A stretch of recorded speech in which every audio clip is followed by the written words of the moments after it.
a iniciar con la asistencia. Les pido que me hagan el favor de, al escuchar su nombre, coloquen presente en el chat o puedan encender su micrófono y decir presente, por favor. Permítanme.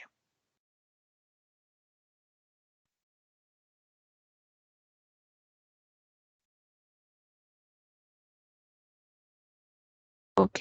Eva María Aguilar Moreno.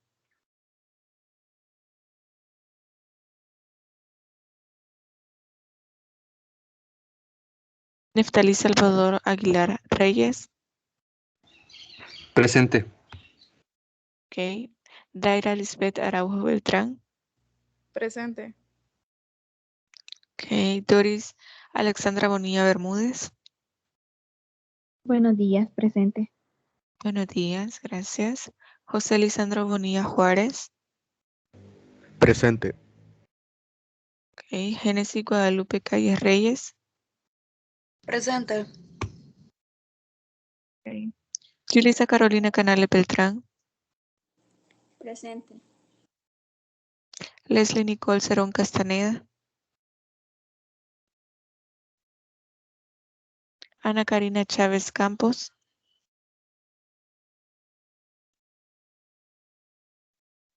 Giovanni Alexander Chispas Ramírez. Presente. Ok. Dinora Armida Cortés Astorga.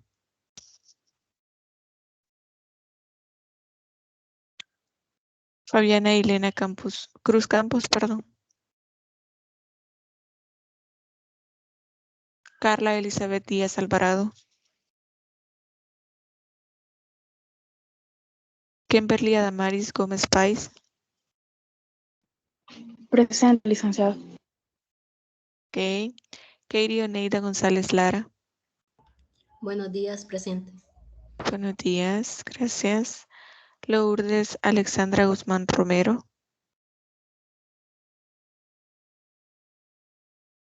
Kevin Alberto Guzmán Salgado.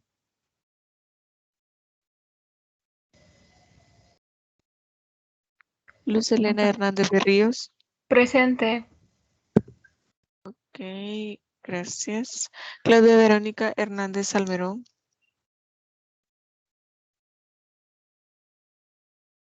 Marjorie Lisette Hernández Villatoro. Presente. Ok. Cristian María Lemus López. Perfecto. Lindsay Lisette Lobos García. Presente. Gracias. Katia María Majano Hernández.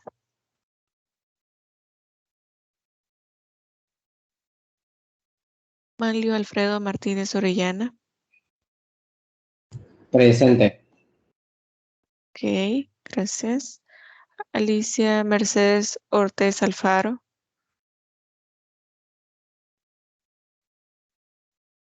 Erika Imelda Perla Turcios. Presente. Perfecto. Mariana Sofía Polío González. Ok. Isela Joana Portillo Amaya. Muy bien. Sandra Guadalupe Reyes Villalta.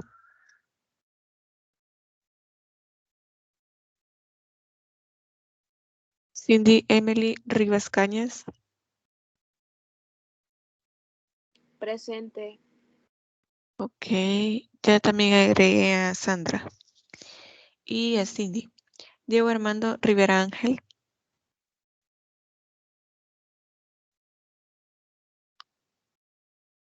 Perfecto. Natalie Giselle Robles Martínez. Presente, Lic. Perfecto. Ivonne Elizabeth Rodríguez Argueta. Presente. Ok. Carla Nurit Romero Hernández. Presente. Ok. Clarice Leonor Romero Hernández. Muy bien. Ángel Noé Romero Villalta. Tilber Josué Salmerón Argueta. Presente, Lic. Perfecto. Mayrin Fabiola Sarabia Sarabia. Presente. Ok, Carolina Marielo Solano Sánchez. Steven Antonio Torres Martínez. Presente. Ok. Stephanie Sujei Turcios Escobar. Presente. Gracias. Jacqueline del Carmen Vanegas Melgar.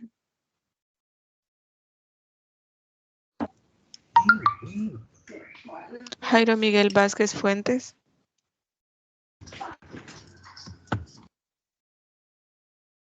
Luis Roberto Vázquez Girón. Presente. Ok. Ana Verónica Vázquez Membreño.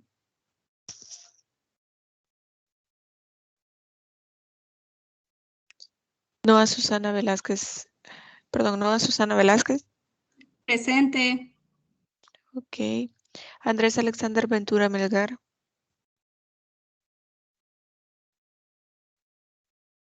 Ok, Jairo, ya lo agregué. Cindy Patricia Ventura Romero. Presente. Muy bien. Jaime José Villegas Araujo.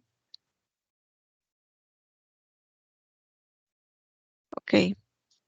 Ya solo voy a agregar a un par de personas que me han escrito aquí en el chat. Perdón. Guzmán Romero. Y Cortés Ustorga. Muy bien. ¿Alguien más que haga falta? Aguilar Moreno. Muy bien. Velázquez Membreño. Ok, creo que hacen falta un par de personas más. Vamos a ver. Ventura Romero.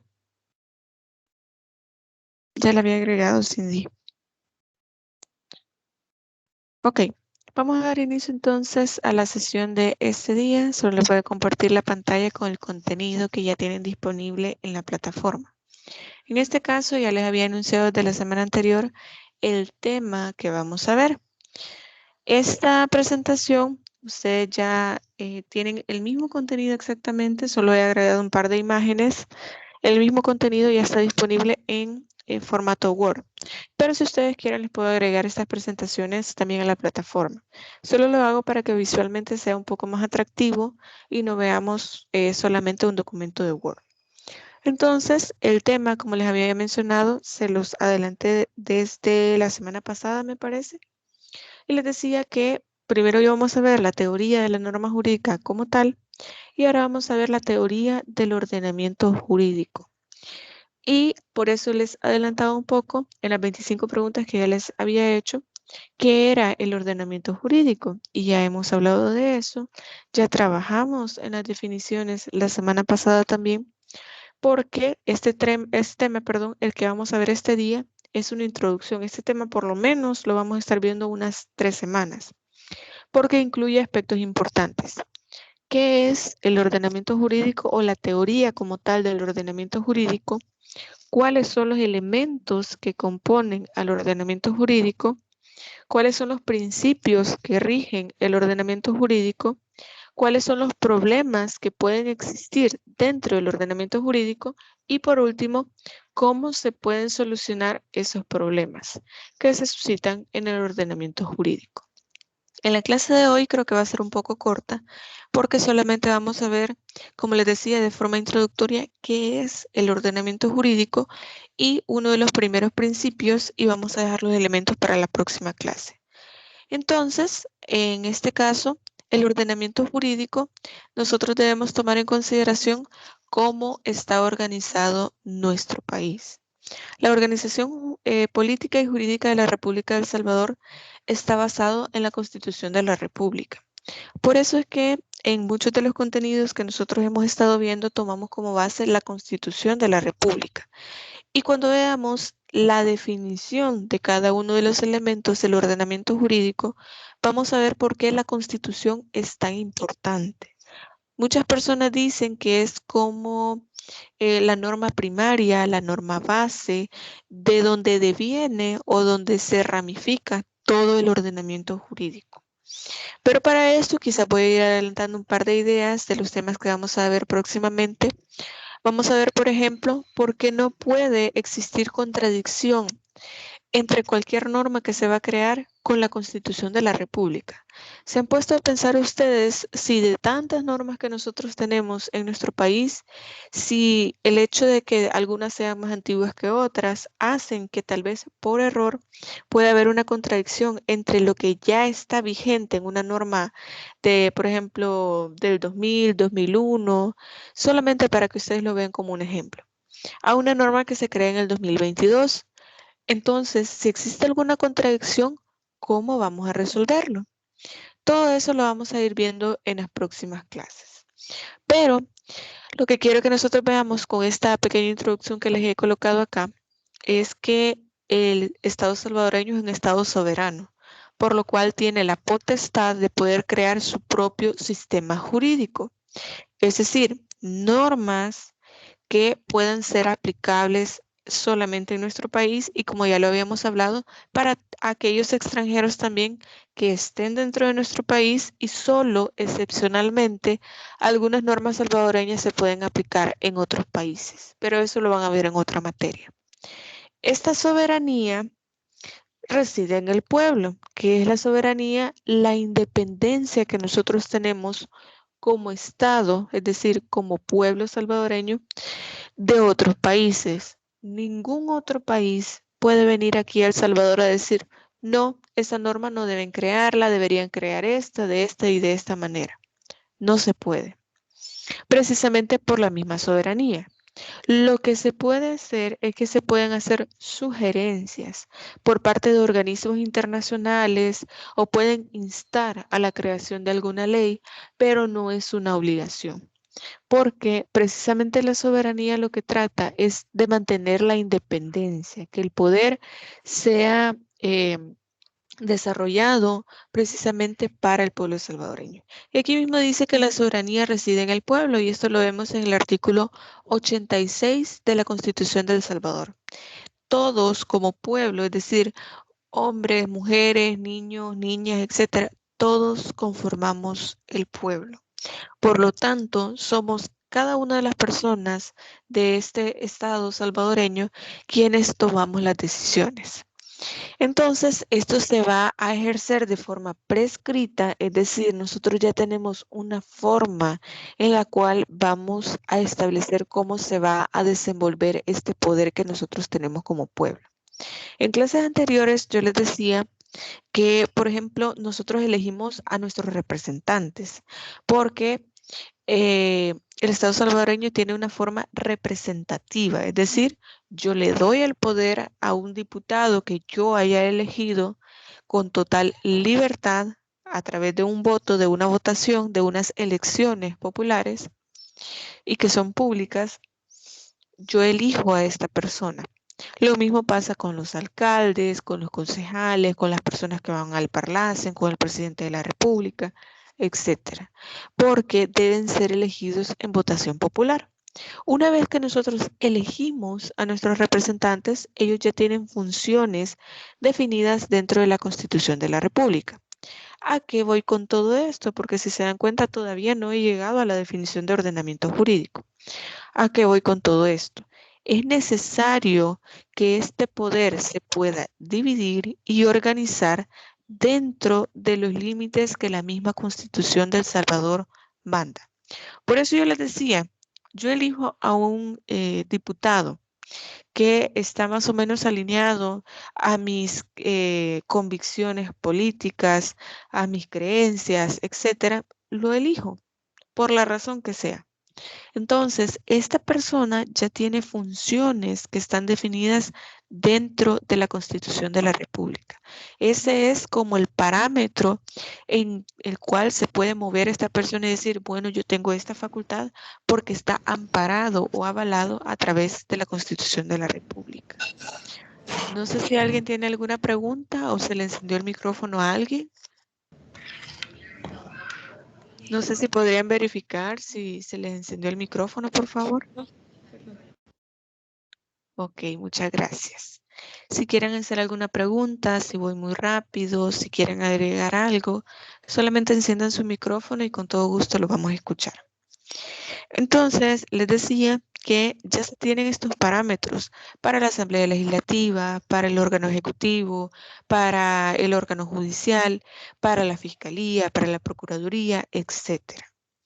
Sé que ustedes, dentro de la carrera de Relaciones y Negocios Internacionales, van a tomar mucho en consideración las leyes nacionales para poder contrastarlas con los tratados internacionales, con las convenciones, etc. Entonces quizá vamos a poner un enfoque un poco mayor cuando hablemos de los elementos de este ordenamiento jurídico. Ya vamos a ir hablando un poco más sobre eso. Ahora sí, vamos a ver la definición del ordenamiento jurídico. Sea cual sea la definición que ustedes tengan de ordenamiento jurídico, debe ser más o menos o contener más o menos los elementos que vamos a mencionar en un momento. Porque ya habíamos hablado de que la norma jurídica es como una de las piezas más pequeñas con las cuales se van a ir formando el ordenamiento jurídico, porque también contiene otros elementos y no todos son eminentemente normativos. Eso ya lo habíamos hablado y quiero que mantengan esa idea y ya la vamos a explicar un poco más. Pero esta norma jurídica, que es como una regla, que es como un mandato eminentemente normativo, tiene un carácter que nos permite a nosotros entender qué conductas nos pueden mandar a hacer, están autorizadas, están prohibidas, pero que de alguna manera nosotros sabemos que si incumplimos esta norma, nosotros tenemos una consecuencia jurídica. Eso es lo más básico que ustedes deben recordar de la teoría de la norma jurídica. En el caso del ordenamiento jurídico, ya estamos hablando de algo ya en macro, ya más grande. Y entendemos que es el conjunto del derecho de una sociedad, es decir, todos los elementos que nos van a servir para poder aplicar el derecho en una sociedad determinada. Es decir, es el conjunto de normas jurídicas que rigen un determinado lugar en una época concreta. También vemos que en el caso de los estados, el ordenamiento jurídico está formado por la Constitución, que es como una norma suprema. Luego tenemos leyes, también tenemos normas jurídicas, por ejemplo, del Poder Ejecutivo, las normas que crea el órgano legislativo, que ya vamos a ir viendo esa diferencia. Todo eso también puede incluir reglamentos y otras regulaciones, tales como los tratados, las convenciones, contratos y disposiciones particulares. Estos son algunos de los elementos que conforman el ordenamiento jurídico.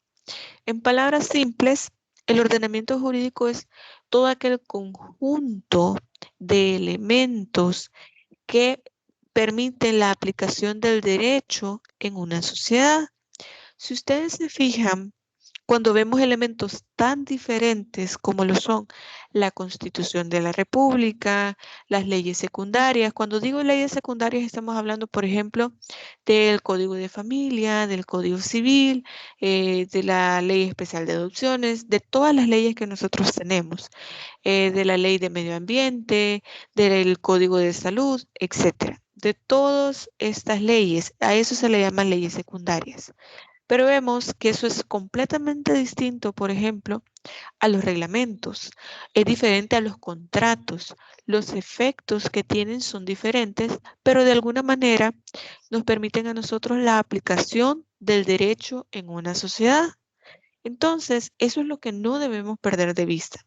Cada una de estas pequeñas piezas que nosotros vamos armando para tener esta estructura que le llamamos ordenamiento jurídico, son diferentes, tienen diferente efecto, tienen diferente naturaleza, se aplican en áreas distintas, pero que de alguna manera dan forma al ordenamiento jurídico de nuestro país.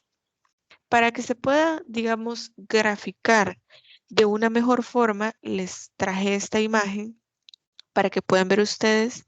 Se la puede agrandar un poquito más por si no se lee bien. Ya la van a ver un poco más de cerca.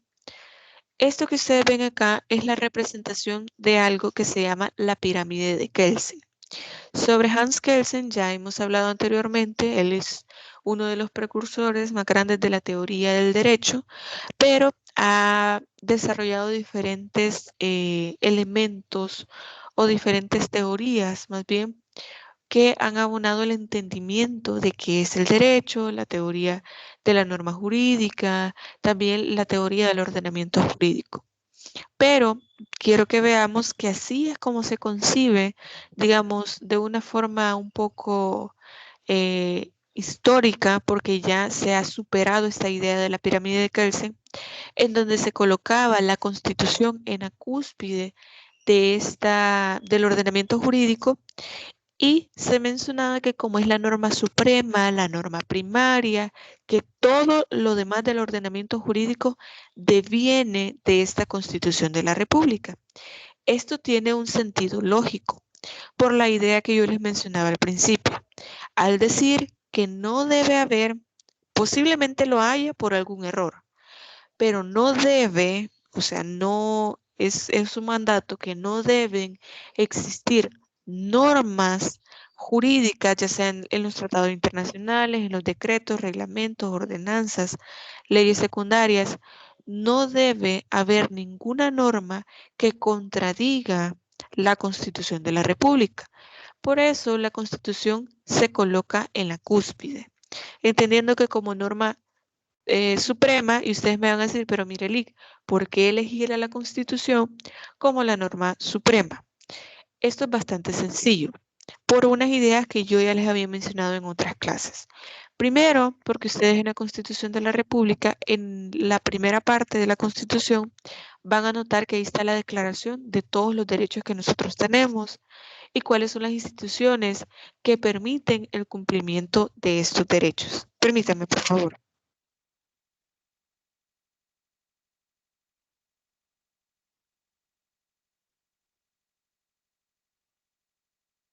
Ok, disculpe. Les decía entonces que esta es una de las primeras ideas por la cual se considera que la Constitución debe ser la norma suprema. Y también la otra parte de la Constitución se le llama parte orgánica, porque aquí es donde se organiza el poder del Estado. De alguna manera, aquí nosotros vemos eh, cuál va a ser la forma de organización del Estado, si es representativo, porque nosotros, el Estado salvadoreño es una república, cómo se va a organizar, es decir, vamos a tener un presidente, cada cuántos años va a ser electo este presidente, cómo se van a dar estas elecciones, cuáles son las funciones que va a tener, que vamos a designar la creación de una Fiscalía General de la República, de una Procuraduría General de la República, de diferentes instituciones, también de la Corte Suprema de Justicia, que es la que va a garantizar el cumplimiento de todo aquello que se relacione con el órgano judicial para la aplicación del derecho, etcétera. Toda la organización del Estado se encuentra recogida en la Constitución de la República. Por lo tanto, al ser un documento que nos dice cómo se va a organizar todo el poder del Estado salvadoreño, entonces tiene una lógica bastante interesante pensar que si nosotros tenemos otra ley que, digamos, comienza a entrar en vigencia hoy, 7 de marzo del 2022, no tendría sentido entonces que fuera contradictoria a la Constitución. ¿Por qué? Porque entonces, ¿para qué tenemos una ley que se considera como una ley suprema si cualquier otra ley por debajo de ella va a contradecirlo? Entonces, en teoría, en un ideal regulativo, se supone que ninguna ley que sea creada posteriormente a la Constitución que nosotros tenemos vigente desde 1983 no debería contradecir a la Constitución. Pero también no es solo ese el problema que se puede dar, y esto lo vamos a ver en las próximas clases. Otro de los problemas que se puede dar son los vacíos, o en derecho se le llama lagunas, es decir, que nosotros tengamos una problemática, un conflicto y que no haya una ley que permita el cumplimiento, o perdón, que que no permita la resolución de este caso. Por ejemplo, si a un juez se le presenta un caso X, pero resulta que no tiene una ley porque la ley que ya está vigente en nuestro país no se adecúa a ese caso que se le está presentando, ¿qué es lo que puede hacer? Este tema de cómo se pueden resolver estas lagunas lo vamos a ver más adelante. Otra cuestión importante es darnos cuenta, y esto lo vamos a seguir hablando en un ratito, de que debe existir una unidad de todo este ordenamiento jurídico. Es decir, son normas coherentes entre sí que forman una sola estructura que se le llama ordenamiento jurídico. Entonces, el hecho de que esas normas no deban contradecirse, pero también nosotros debemos entender que deben formar una sola estructura. Es decir, no podemos tener normas aisladas. Por eso nosotros vemos, por ejemplo, el Código Civil, yo sé que ahí yo voy a encontrar todas las normas referentes al derecho civil. Yo en este Código Civil, yo no voy a encontrar una norma, por ejemplo, ¿qué podríamos decir? De derecho tributario. No la voy a encontrar ahí porque es una naturaleza distinta. No voy a encontrar, por ejemplo, una norma de niñez y adolescencia porque esa es otro tipo de norma diferente. Por lo tanto, deben ser coherentes entre sí, pero también que no pueden estar aisladas y que no pueden estar en un elemento diferente. Por ejemplo, yo no voy a encontrar una norma de derecho ambiental en un decreto. Los decretos son un elemento diferente que yo se lo voy a ir definiendo en la próxima clase que veamos cada uno de los elementos. Pero, por ejemplo, un tratado internacional sí puede versar, por ejemplo, de derecho ambiental, sí puede versar sobre niñez y adolescencia, a pesar de que nosotros ya tenemos una ley secundaria que habla o que menciona sobre esta materia. ¿Por qué?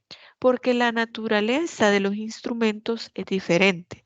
Los tratados internacionales son creados a través de la comunidad internacional y de diferentes instituciones y son ratificados o son firmados por el Estado salvadoreño y tienen un efecto diferente dentro de nuestro ordenamiento jurídico, a diferencia de lo que sucede con las leyes secundarias o leyes, leyes secundarias o leyes especiales, porque esas sí son creadas por el ordenamiento jurídico salvadoreño, es decir, por las instituciones salvadoreñas y versan sobre estas materias independientemente de cuál sea, pero los efectos que va a tener son diferentes a los de un tratado internacional. Esto se lo menciono solo para que vayamos haciendo la diferenciación, digamos, entre algunos elementos que conforman el ordenamiento jurídico. Esta vez les traigo la pirámide solamente para que se vea como de un carácter ilustrativo, pero no se preocupen por eso. En las próximas clases nosotros vamos a ir viendo y definiendo cada uno de los elementos que ustedes ven aquí en la pirámide, pero también la importancia y la diferencia que existe entre cada uno de ellos. Pero regresemos entonces a lo que hablábamos de la teoría del ordenamiento jurídico. Yo les decía que esta clase solamente va a ser como de carácter introductorio al tema del ordenamiento jurídico. Esto implica hacer una transición de la mirada del derecho no solo como una norma de forma particular, sino ver al derecho como un sistema articulado de normas. Entendemos entonces que el ordenamiento jurídico no son normas aisladas, que vamos a encontrar una de derecho civil, que vamos a encontrar una de derecho de familia, que vamos a encontrar una, por ejemplo, de derecho internacional público, de derecho aduanero, de derecho internacional privado, de forma aislada, porque entonces no formaríamos, esta estructura a la cual nosotros llamamos ordenamiento jurídico. Entonces vemos que es un sistema articulado, un sistema pensado racionalmente para poder dar solución a los diferentes conflictos que se puedan dar en la sociedad. Por eso es que hablamos de la importancia que tiene la teoría tridimensional del derecho. todos los hechos sociales, es decir, todas las cosas que suceden en la realidad social son importantes para crear una norma. Por eso les decía, imagínense que a un juez le llegue un caso que es tan particular, tan distinto, tan nuevo, novedoso, como le quieran llamar, que nunca se ha dado, tanto así que no está previsto en una norma. Por ejemplo, el caso de cómo se puede asentar a un niño que ha nacido, por ejemplo, a través de las técnicas de reproducción humana asistida, es decir, fecundación in vitro, etcétera. Y quienes van a fungir como padres son personas de la comunidad LGBT, es decir, es una pareja homosexual. Y que de pronto una de las personas que sí tiene el material genético, que aportó material genético en esta técnica de reproducción humana asistida, sí puede asentar a este niño porque genéticamente es su hijo. Pero imagínense el caso de que su pareja quiera también fungir como padre o madre, es decir, que también se le coloque su apellido, ya sea como padre o madre, ahí va a depender del caso. Es decir, que la pareja quiere que sus dos apellidos los tenga el hijo. Pero, ¿qué es lo que sucede? Que dentro de la ley del nombre se establece que va a tener el apellido del padre primero y después el apellido de la madre. Pero en este caso, si es una pareja homosexual, no se puede aplicar eso. Por lo tanto, este es un caso que ustedes pueden ver, no es novedoso porque precisamente ya lo hemos hablado, no tenemos derechos reconocidos a la comunidad LGBT, a pesar de que ya es una realidad de nuestra sociedad, pero no tenemos leyes para poder aplicarlo. Entonces, ¿qué es lo que puede hacer un juez? Bueno, eso va a depender del criterio que tenga y de otros elementos porque la ley no prevé ese tipo de casos. La ley no da una solución porque no tenemos una ley todavía para los derechos de la comunidad LGBT y en este caso que se extienda hasta el reconocimiento de los niños nacidos de estas técnicas de reproducción humana asistida y por consecuencia de la comunidad LGBT a través del reconocimiento de estas dos personas como padres o como madres. Esto se los menciono como un ejemplo para que vean, como les decía, que la realidad a veces supera lo que nosotros ya preveemos dentro de la ley. Entonces se pueden dar este tipo de casos en los cuales no se tiene una solución y se dan estas lagunas dentro del ordenamiento jurídico. Entonces, en este sistema articulado de normas pueden existir varios problemas. Que las normas se contradigan, que no haya una norma para poder solucionar ciertos casos y hay otros problemas que se pueden suscitar que ya lo vamos a ir viendo. Con todo esto, lo que se pretende es afirmar que las normas jurídicas no están nunca solas, ni siquiera aisladas unas de otras.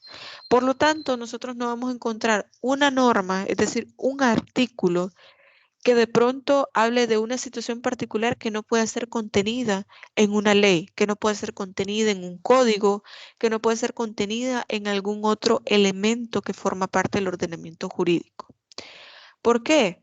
Porque entonces iría en contra de la idea primordial que es un sistema articulado de normas. No podemos encontrar una norma salvadoreña allá en un tratado internacional porque entonces esto no le daría este principio de unidad que vamos a ver al final de esta sesión, porque no tendría un sentido. Eso ya lo vamos a ver.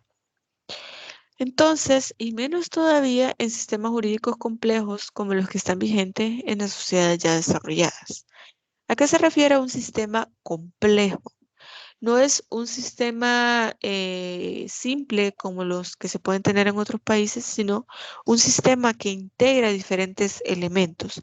Por ejemplo, no solo se trata de un ordenamiento jurídico que contenga normas. En nuestro ordenamiento jurídico también está formado por decretos que pueden ser legislativos o que pueden ser ejecutivos, está formado por jurisprudencia, está formado por principios generales del derecho, perdón. Está formado por la costumbre, está formado por los contratos, por los reglamentos, las ordenanzas, etc. Y otros elementos más que ustedes no vieron aquí en la pirámide que les colocaba porque son muchos más. Pero eso lo vamos a ir definiendo la próxima clase. Entonces, el ordenamiento jurídico se encuentra formado por una pluralidad de normas que constituyen un sistema. Creo que esa idea ya ustedes ya están logrando entenderla. Por cuanto se integran a su vez de subsistemas, diferentes divisiones o ramas. ¿A qué se refiere esto? Es lo que yo les mencionaba. Tenemos normas jurídicas que están organizadas en leyes, en códigos, dependiendo de la materia que contenga. Ya les mencioné los ejemplos. El código de familia contiene todo aquello que tenga que ver con la familia.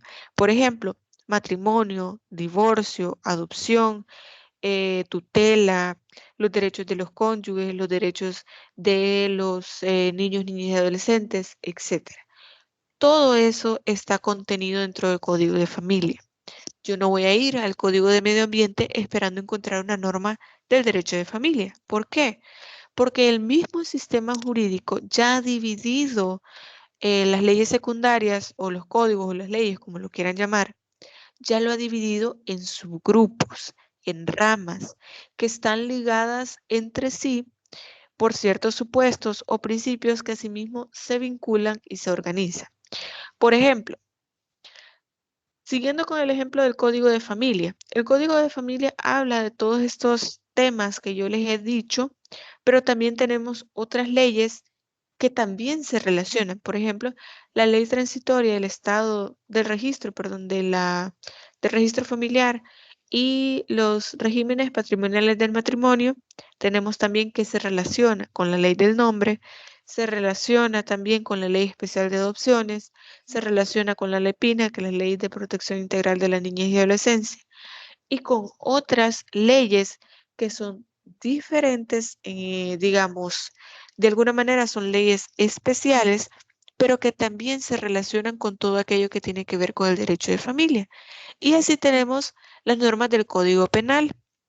En el Código Penal tenemos los delitos y las consecuencias, que son las penas que van a cumplir las personas que han transgredido una norma, pero también tenemos, por ejemplo, leyes de portación de arma de fuego, leyes de explosivos, leyes, por ejemplo, que tienen que ver con delitos de organizaciones ilícitas, etcétera.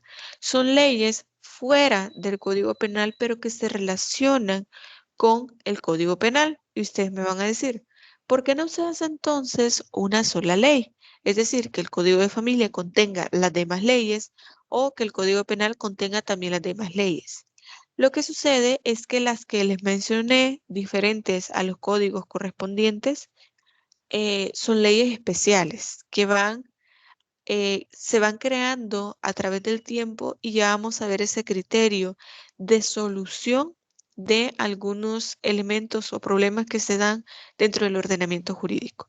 Porque dentro de estas soluciones vemos que hay leyes generales y leyes especiales. En algunos casos se entiende que se le va a dar preferencia a las leyes especiales antes que a la ley general. No quiero adelantarme porque me van a decir, Mirelik, no entiendo, no se preocupen, esto lo vamos a ver en otras clases. No hay ningún problema. Lo que quiero que ustedes tengan en mente es que dentro de la pluralidad de las normas se dividen en subgrupos dependiendo de la materia o de diferentes criterios, que ya los vamos a ver más adelante, pero que de alguna manera se vinculan y se armonizan entre sí. También tenemos que las normas pueden interactuar entre sí y están interconectadas, basándose en principios de aplicación general, y por eso se habla de un sistema jurídico, es decir, un sistema organizado que contiene diferentes elementos, pero que de alguna manera todos los elementos se vinculan entre sí. Entonces, quiero que mentalmente ustedes tengan esta imagen, que es precisamente la pirámide de Kelsen. Nosotros tenemos acá, por ejemplo, las ordenanzas de alguna manera devienen de la Constitución. Los tratados internacionales devienen de la Constitución, es decir, todo lo que nosotros encontramos acá, todo está articulado, todo está vinculado. No podemos decir que hay algo por fuera del ordenamiento jurídico que va a ser vinculante con nosotros. De alguna forma, todo está articulado. Por lo tanto, no podemos, como les mencionaba, decir hay elementos que están dentro de una norma que está fuera del ordenamiento jurídico. Eso sería un error completamente. Entonces, cualquier texto legal o código aparece compuesto no solamente por un artículo o por una norma, sino que es el conjunto, la agrupación de todas estas normas que versan sobre algún tema en específico. Lo que yo les decía, el código de familia habla del divorcio, habla del matrimonio, habla de los requisitos para el matrimonio, habla sobre las tutelas, sobre los derechos de los hijos, los derechos de los cónyuges, etcétera. Y todo esto tiene una cantidad de artículos que va a ser diferente. Por ejemplo, la Constitución tiene X número de artículos, el Código Civil tiene X número de artículos, pero esto no es un requisito tener cierta cantidad de artículos, sino que eso va a depender de la materia como tal. Entonces, los códigos son una multitud de normas que tienen una relación bajo un buen número de las mismas, es decir, un buen número de normas. Y la característica principal que posee esta multitud de normas es que no se presentan como un mero agregado, como una mera yuxtaposición, es decir, que se contraponen unas entre otras, sino como un conjunto de normas sin conexión entre sí. Perdón, que no es un conjunto de normas sin conexión entre sí. Es decir, no es que nosotros vayamos acumulando normas simplemente porque es un requisito crear ciertas normas, sino que deben tener un sentido, una lógica que debe responder a la teoría tridimensional del derecho. Es decir, deben responder a ciertos valores que como sociedad nosotros aspiramos, deben responder a ciertos contenidos normativos, es decir, normas que nosotros vamos a crear para poder mantener ciertas conductas como prohibidas, como permitidas o mandar a hacer algo. Pero también estas normas deben responder a una realidad social. No podemos hacer nosotros normas sobre cuestiones hipotéticas que sean imposibles. Ya vimos que el supuesto jurídico, que es un elemento de la norma, es una hipótesis o un comportamiento que se espera que se pueda dar, que si se da tiene una consecuencia jurídica o que si no se da, por ejemplo, también puede tener una consecuencia jurídica, depende del sentido de la norma. Pero que de alguna manera nosotros podemos ver que este supuesto es algo real, algo tangible, algo que de verdad pueda pasar, no es algo imposible.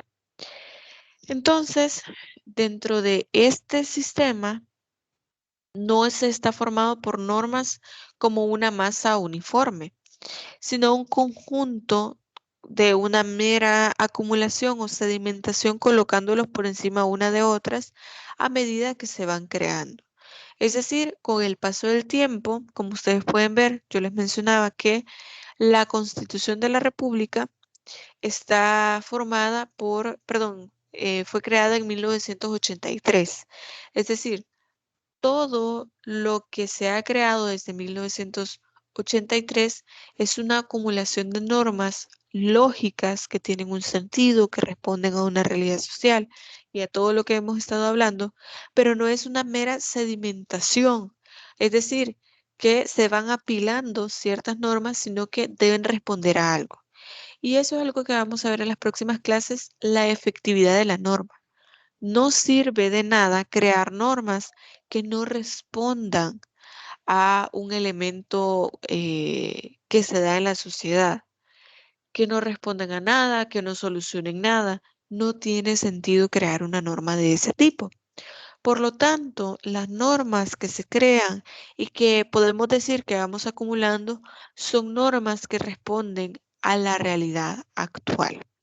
Por el contrario, se dice que tienen entre sí sólidas relaciones de forma que componen una estructura o una red como tal de normas.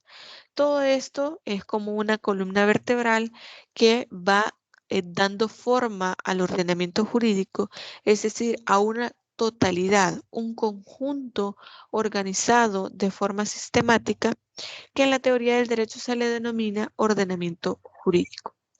Espero que de esta manera se vaya entendiendo qué es lo que se va a tener como una definición de ordenamiento jurídico.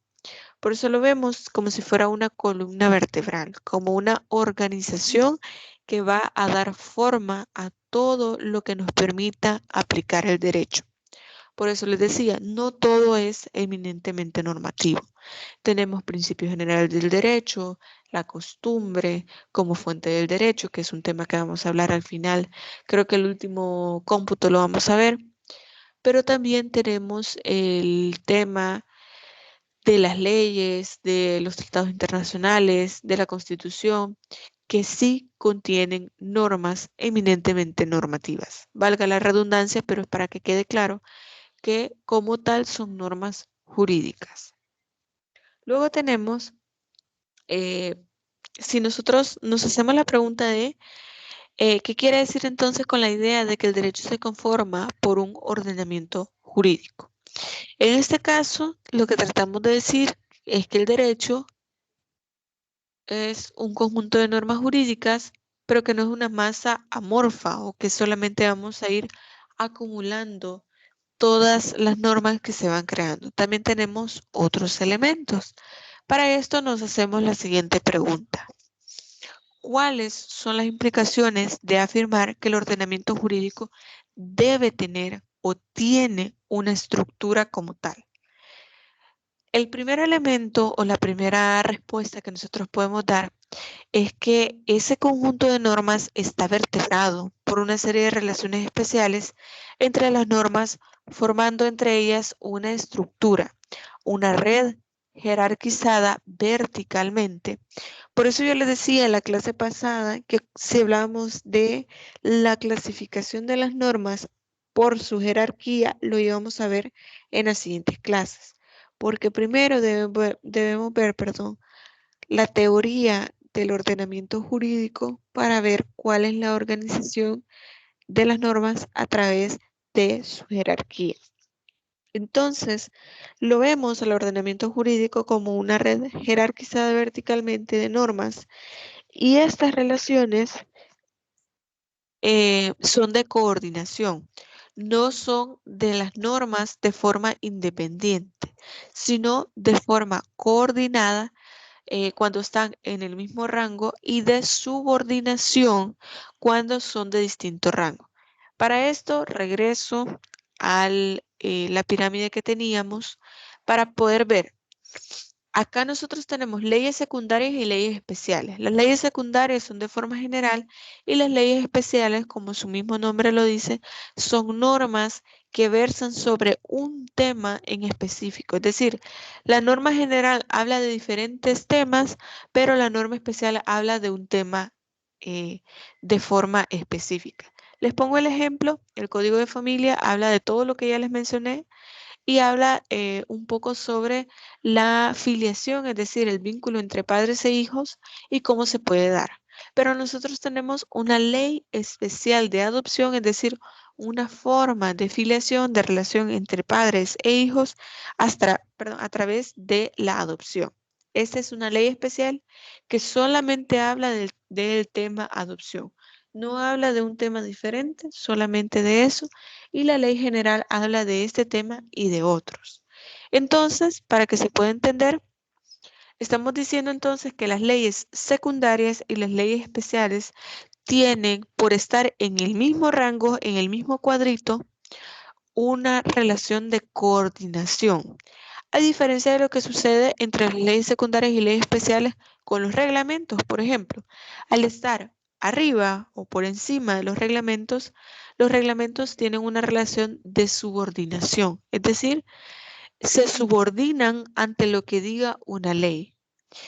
Esto también lo vamos a ir definiendo en las próximas clases, solo es para que me entiendan la idea que les estoy diciendo, que debe existir una relación de coordinación entre leyes o normas del mismo rango y una relación de subordinación entre las leyes que pertenecen a diferente rango, porque las leyes superiores limitan o enmarcan de manera formal y material la existencia de las normas inferiores.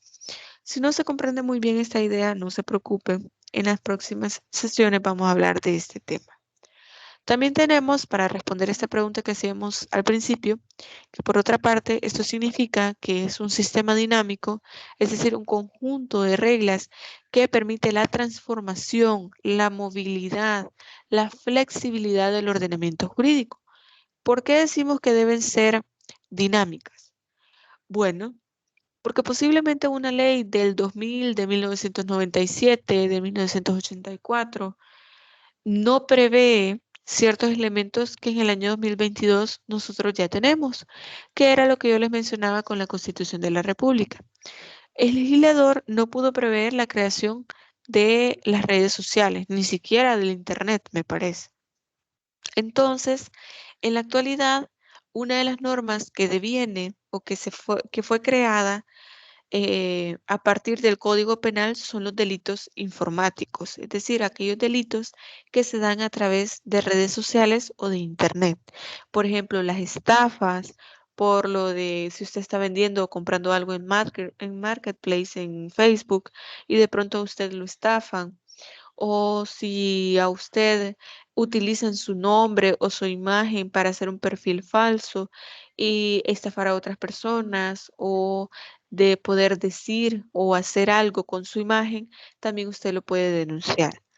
Si tienen imágenes suyas de alguna manera que puedan ser, que vayan en contra de su dignidad humana, que puedan ser eh, imágenes íntimas, usted lo puede denunciar. Pero esto no es la misma realidad que se estaba viviendo en 1983. Por lo tanto, entendemos que este ordenamiento jurídico también debe tener un sistema dinámico que permita la transformación, la movilidad y la flexibilidad de las normas. Es decir, poder atender a la realidad que nosotros estamos viviendo para crear normas que sean coherentes, que se mantenga como la unidad con la Constitución de 1983, pero que permitan dar una respuesta a los problemas que se están suscitando en nuestra realidad. Como les decía, un ejemplo bastante claro es esta ley de delitos informáticos, que también se relaciona bastante con la ley, que es la ley eh, sobre los derechos de las mujeres, por el caso de que posiblemente, imagínense que hay alguna persona, que puede ser su pareja, alguien de confianza, que pueda subir una foto pasada de tono sin la autorización de esta mujer, o que puede ser una persona menor de edad, etcétera. Todos estos casos que se pueden dar en nuestra realidad, perdón, y en la actualidad. Es decir, el ordenamiento jurídico no es estático. Y esta es una de las preguntas que yo les mencionaba en las 25 preguntas que les hice. Si se puede modificar o se puede transformar una norma. Y como tal, sí se puede hacer. Y eso también, como se puede cambiar una norma, también se puede cambiar el ordenamiento jurídico. No como tal esos elementos que nosotros vemos acá y decir, vamos a sacar los decretos, vamos a sacar la jurisprudencia, vamos a sacar los tratados internacionales, pero puede ser que en algún momento sí se puede dar y digamos, miren, los tratados internacionales ya no son válidos dentro de nuestro país, ya una nueva constitución ya no permite la creación de estos, perdón, la ratificación de estos tratados internacionales, pero por el momento, cuando yo les digo que es un sistema dinámico, implica el hecho de que se adapte a diferentes realidades, diferentes formas. Por ejemplo, que ya aquello que no, que estaba contenido en la jurisprudencia, ahora puede ser contenido en una ley. De eso vamos a ir hablando un poco más adelante. También tenemos, para responder esta pregunta, que el sistema jurídico aparece como un sistema autosuficiente y cerrado, en tanto que para ser comprendido como tal, no precisamente de un referente externo, sino que se vale a sí mismo para justificar la existencia y ordenarse como un sistema estructurado. Solamente quiero hacer una pequeña aclaración acá porque sé que más adelante vamos a ver otro tema que ustedes me van a decir, pero Mireli, usted dijo que era un sistema cerrado, un sistema que se vale de sí mismo. Para esto, quiero regresar al ejemplo que yo les decía, ¿Qué sucede si nosotros tenemos una laguna? Es decir, se presenta un caso que nunca antes se haya presentado, que no se encuentre dentro de la ley, o que si está un caso parecido dentro de la ley, no se adapte en la forma tal cual como se establece en la ley. Entonces, ¿qué vamos a hacer? Bueno, si el juez no tiene la respuesta en la ley, vamos a la jurisprudencia. Si no está en la jurisprudencia, vamos a la doctrina. Si no está dentro de la doctrina, vamos a los principios generales del derecho. Y así, el juez va a tratar de agotar todo lo que se encuentre dentro del ordenamiento jurídico para responder a ese caso. Pero imagínense un caso extremo en el cual no haya una respuesta a este caso, no se pueda responder a este caso, precisamente porque es un caso tan específico que no se pueda responder ni siquiera con algo que en derecho se le llama sana crítica, que es decir, el juez va a tratar de interpretar de la forma más lógica aquello que tenga que ver con la psicología, con la experiencia como juez que puede responder a este caso. Entonces sí, vamos a tener que echar mano de otros ordenamientos jurídicos, es decir, una norma extranjera, una norma de otro ordenamiento jurídico, de un tratado internacional que pueda responder a este caso. Pero esto es de forma completamente excepcional. No se trata de que el juez de primeras va a querer responder a esto de forma, digamos, prioritaria antes de echar mano de aquello que está en el ordenamiento jurídico. Esto solamente para que veamos el ejemplo, pero como tal, lo que se va a buscar es que sea un sistema cerrado. Por lo mismo que hablábamos al principio de la soberanía, es decir, que ningún otro país tenga injerencia dentro de las decisiones que nosotros tomamos aquí en El Salvador. Que no puede haber, no puede venir el Estado de Guatemala y decir, miren, Estado salvadoreño, a ustedes les hace falta una ley sobre tal tema, una ley sobre o un código sobre tal situación que está sucediendo. No puede por la misma soberanía. Es decir, debe ser un sistema cerrado que está conformado por todos estos elementos que yo ya les he mencionado y más porque en la pirámide que yo les mencioné todavía hacen falta más elementos, pero todo esto debe ser coherente y cerrado. Es decir, no hay fuera de esto que nosotros entendemos como ordenamiento jurídico, no hay nada en primera instancia. Solamente en aquellos casos que lo requieran, en aquellos casos que de verdad es completamente excepcional, sí podemos echar mano de leyes de otros países, porque es un caso que, por ejemplo, aquí en nuestro país no se ha dado. Para esto podría mencionarles ejemplos que se han dado en otros países que no han encontrado la forma de cómo resolver un caso, pero que por la misma urgencia de la resolución del caso, entonces se coloca esta respuesta. Entonces vemos que es necesario que nosotros vayamos respondiendo a estas situaciones. Pero bien, tenemos como un punto final esta caracterización previa, es decir, que resulta según el positivismo jurídico de forma general, según Kelsen y según Bobbio, todo ordenamiento jurídico está estructurado por tres principios, que es el principio de unidad, el principio de plenitud y el principio de coherencia. Es decir, la unidad significa que todos los elementos del ordenamiento jurídico forman uno solo, un sistema cerrado, tal cual como lo hemos hablado. En esta clase solamente vamos a comenzar a hablar de la unidad. Vamos a comenzar a hablar de este principio, que es la plenitud. Es decir, que todos los elementos ya están completos, valga la redundancia, es decir, que ya tenemos todo resuelto. Y después tenemos la coherencia, es decir, no pueden haber contradicciones dentro del ordenamiento jurídico. Y esto lo vamos a comenzar a hablar a continuación. Quiero que sepan algo. Estos tres principios que menciona Kelsen y que menciona Bobbio presentan problemas porque no podemos decir que el ordenamiento jurídico es unitario tal cual. O sea, no podemos decir que es una sola unidad y ya vamos a ver por qué. No podemos decir que es pleno porque todavía hay lagunas que no hemos logrado responder, pero también decimos que no puede ser completamente coherente porque sí se han dado situaciones en las que se contradicen ciertas normas. ¿Qué sucede cuando se da esta contradicción? Bueno, esto va a depender de la fase en la cual se note esta contradicción. Imagínense que estamos en el procedimiento de creación de la ley y de pronto la Asamblea Legislativa dice, sí, ya tenemos este conjunto de normas y nosotros pretendemos que entre en vigencia, pero ya vamos a ver el proceso de creación de la ley y vamos a ver que se le manda al órgano ejecutivo para que pueda verificar si está de acuerdo con la creación de esta ley. Y de pronto imagínense que el órgano ejecutivo dice, o sea, el presidente a través de sus ministros dice, miren, pero es que esta norma se contradice con una norma o con una ley que fue creada en 1997, por ejemplo. Entonces, en este caso, manda de nuevo este proyecto de ley a la Asamblea Legislativa para que haga la corrección.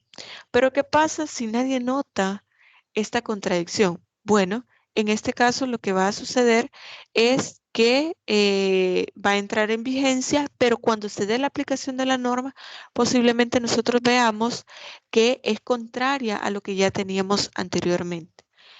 ¿Qué sucede en este caso? Bueno, lo que va a suceder acá es que se puede declarar inconstitucional. Es decir, este es un procedimiento que ya establece la ley de procesos constitucionales en el cual podemos decir, miren, esto va en contra de la Constitución, va en contra de una norma que ya tenemos, por lo tanto, vamos a pedir que se declare inconstitucional precisamente para sacarla del ordenamiento jurídico. Esta es una de las formas en la cual se puede pedir la derogación de la ley. Todo esto lo vamos a hablar más adelante. Yo sé que a veces les digo, miren, me voy a adelantar a tal idea, esto lo vamos a ver en otra clase, pero es precisamente para que se vaya entendiendo y si esto va generando dudas, pues les va a abrir un poco la mente para cuando ya estemos hablando de estos temas, ustedes ya tengan interrogantes que hacer, ya tengan dudas, porque para eso es la videoconferencia. No es para que yo venga a hablar del mismo contenido que ya tienen ustedes en la plataforma, sino para poder darles un plus, para responder a sus preguntas y también para que vayamos viendo temas que puedan ir ejemplificando lo que ustedes ya tienen en el contenido de la semana. Entonces, vemos que estos tres principios del ordenamiento jurídico no son como tal, ¿cómo decirlo? No se cumplen de forma tal porque si vemos que todavía se generan problemas. Pero como les anunciaba al principio de la clase, estos problemas ya tienen soluciones. Ya nosotros, o más bien en el derecho, se han propuesto soluciones a estos casos, por lo tanto no podemos decir que son cuestiones que todavía no hemos logrado solucionar. Entonces, ahora vamos a comenzar más bien a hablar sobre el principio de unidad del ordenamiento jurídico. Hablar de la unidad del ordenamiento jurídico implica presuponer la existencia de una pluralidad de normas que pueden ser muy variables entre sí, pero que al ser tan variables pueden ser muy complejos dentro de un sistema. Pero a pesar de esta complejidad, de esta variedad, de esta numerosa cantidad de normas, deben formar sí o sí una sola unidad. Entonces, presupone esta idea de que el ordenamiento jurídico está formado por muchas normas, no solamente por una, pero que esta variedad y esta complejidad hacen que se pueda hablar de una sola unidad. Por lo mismo que hablábamos de que es un sistema cerrado, que a través de nuestra soberanía nosotros creamos todas estas leyes y todos estos elementos, pero que de alguna manera nosotros no podemos decir que es un sistema abierto que está aceptando normas de otros países o un sistema que no permita esta misma unidad. Es una estructura como tal. Pero cuando discutimos un poco sobre la unidad del ordenamiento jurídico, vemos la parte del positivismo jurídico, es decir, ¿será que solamente vamos a tener aquello que forme parte de las normas o qué es lo que va a formar el ordenamiento jurídico. Y tenemos las dos corrientes de pensamiento más, no importantes, pero sí las más discutidas, que son el justnaturalismo y el positivismo jurídico, porque entonces vamos a ver qué es lo que va a formar el ordenamiento jurídico. ¿Solamente normas o va a existir otros elementos dentro de esta unidad que no sean eminentemente normas? Y ustedes se van a dar cuenta que el ordenamiento jurídico no está formado solo por normas. Pero estos elementos los vamos a discutir en las próximas clases. Esto sí está formado por la jurisprudencia, por la doctrina, por los decretos, por la costumbre, los principios generales del derecho. Si ustedes se dan cuenta, ninguno de los elementos que les he estado mencionando son normas como tales. Por ejemplo, la jurisprudencia son sentencias. Es decir, que un juez conoce de un caso en específico y para poder resolver un caso necesita una norma. Cuando ya ha identificado esta norma, es necesario que pueda interpretar esta norma para adecuarlo al caso en concreto y decir por qué está aplicando esta norma y cuál es la solución que da al caso. En todo esto que yo les he mencionado, posiblemente nosotros tengamos eh, que este juez le da contenido a la norma. Es decir, que este juez puede interpretar la norma de forma tal que nos pueda servir a nosotros para poder resolver otro caso. Les pongo el ejemplo. Yo como abogada, si un juez hace una resolución en la cual sobre un tema en específico, X, en este caso, da solución a ese caso en concreto, pero de pronto yo voy a hacer una demanda que versa más o menos sobre un caso que ya se resolvió en esa sentencia. ¿Qué puedo hacer yo? Para poder hacer que mi demanda sea fundamentada, sea robusta, sea bastante cimentada en un elemento jurídico, voy a esta sentencia, cito la sentencia y digo, en este caso, el juez en esta instancia, o sea, en el juzgado tal, conociendo el caso tal y menciono más o menos de qué trata, mencionó lo siguiente o dio esta solución. Por lo tanto, solicito a este juzgado, es decir, al cual yo estoy presentando la demanda, que se pueda seguir con este criterio que ya ha tenido este juez, porque es lo que solucionaría el caso por el cual a mí, mi mandante, es decir, la persona que me ha contratado a mí como abogada, me ha pedido que le solucione. Es decir, yo retomo un criterio de otro juez, de otra sentencia, para pedir que se me resuelva el caso de esa manera. Lo mismo sucede en la doctrina. A veces hay elementos que tal vez se menciona dentro de un código en específico, dentro de una norma en específico. Por ejemplo, el caso de la propiedad. Si ustedes ven en el artículo 2 de la Constitución dice, todos tenemos derecho a la propiedad. Pero ¿qué voy a entender yo por propiedad? Una propiedad puede ser una casa, yo puedo ser propietaria de un carro, yo puedo ser propietaria de un inmueble, de una empresa, etcétera. ¿Qué voy a entender por propiedad? Lo primero que voy a hacer es ir a la ley general, es decir, al Código Civil en este caso, y ver si ahí se desarrolla qué es una propiedad. Imagínense el caso que no esté ahí. Entonces yo voy a una jurisprudencia en donde un juez dice, se va a entender por propiedad tal y tal y tal cosa. Entonces yo ahí ya tengo la definición. Imagínense que tampoco está en la jurisprudencia. Entonces voy a la doctrina. ¿Qué es la doctrina? Bueno, así como ustedes pueden ir a la biblioteca y pedir el libro de un autor en específico que desarrolle un tema en específico, entonces a ellos se les llama juristas y a esto que ellos hacen, estos libros que ellos tienen, se les llaman doctrina, es decir, el desarrollo especializado eh, de un tema cualquiera. Entonces, puede que yo en la doctrina encuentre la solución a esta definición que yo no logro entender de un tema tal. Entonces, Todos estos elementos que yo les he estado mencionando no son precisamente eminentemente jurídicos porque no son normas como tal.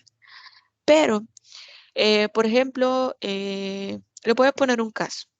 Yo tengo una propiedad, pero para que yo sepa que es mi propiedad, yo tengo que registrarla. Yo tengo que ir al registro de la propiedad raíz e hipoteca, así se llama, y presentar el instrumento que me hace a mí acreedora con el título de propietaria de este inmueble. Pero de pronto a mí me venden este inmueble y yo no lo registro. ¿Y qué tal si esta persona que me lo vendió a mí, me lo vendió de mala fe o queriendo engañarme a mí, se da cuenta que yo no lo he registrado todavía y se lo vende a otra persona? Esta otra persona, si lo inscribe, si va a hacer la inscripción en el registro de la propiedad raíz e hipoteca, y de pronto yo, no sé, se me ocurre a mí, lo tengo que registrar, se me había olvidado. Y voy al registro y me doy cuenta que esta propiedad ya está a nombre de alguien más. Entonces, ¿qué es lo que sucede acá? Hay un principio general del derecho que tal vez ustedes lo han escuchado en otros contextos, pero este es un principio registral que es parte de los principios generales del derecho que se llama primero en tiempo, primero en derecho. Es decir, quien va a tener el derecho de que se le registre la propiedad es la primera persona que inició con el trámite de registro.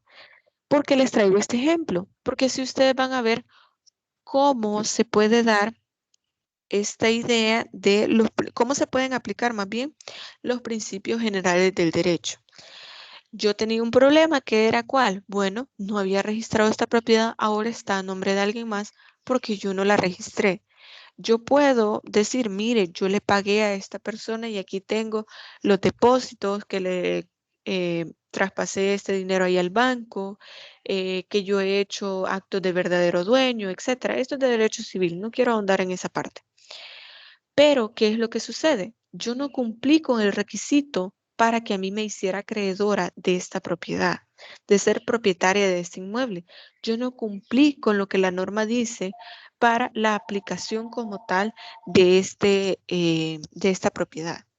Por lo tanto, yo no puedo decir que es mi propiedad o yo soy la dueña de esta propiedad porque en este caso no estoy cumpliendo con el procedimiento.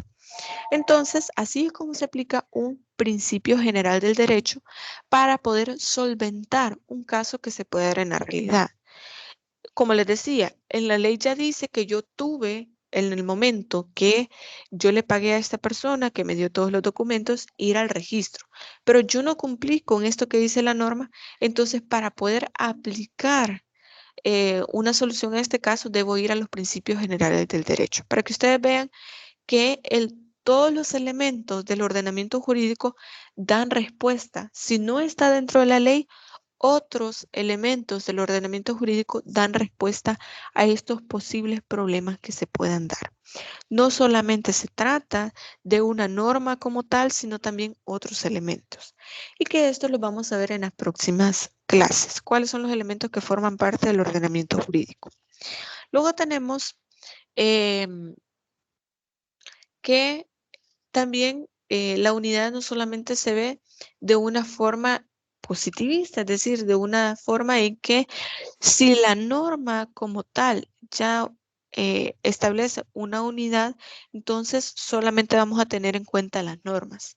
También el justnaturalismo propone una unidad en dos vertientes: unidad material, que es decir, el contenido de las normas de carácter positivo, pero se prefiere antes que la unidad formal. Es decir, la unidad en el sentido de la norma. Se prefiere primero la unidad en el sentido tangible, en el hecho de dar respuesta de forma unitaria a la situación que se esté dando antes de la misma unidad formal. Entonces, el positivista, permítame por favor.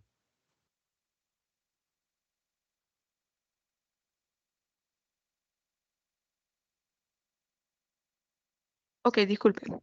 El positivista habla de la unidad no porque se deduzca una norma de otra, sino porque proceden de una misma autoridad y todas pueden ser reconducidas a la misma fuente originaria, que en este caso tendría que ser la Constitución. A diferencia, por tanto, es considerable entre ambas corrientes, aunque exista un parecido en la existencia de la unidad del derecho. Es decir, el positivismo dice, mientras emane del mismo autoridad dentro del proceso de creación de la ley, pues entendemos que existe una unidad. Pero el justnaturalismo dice que no basta con que se deduzcan, no porque procedan de la misma autoridad, pueden ser reconducidas a una misma fuente originaria para poder aplicarlas.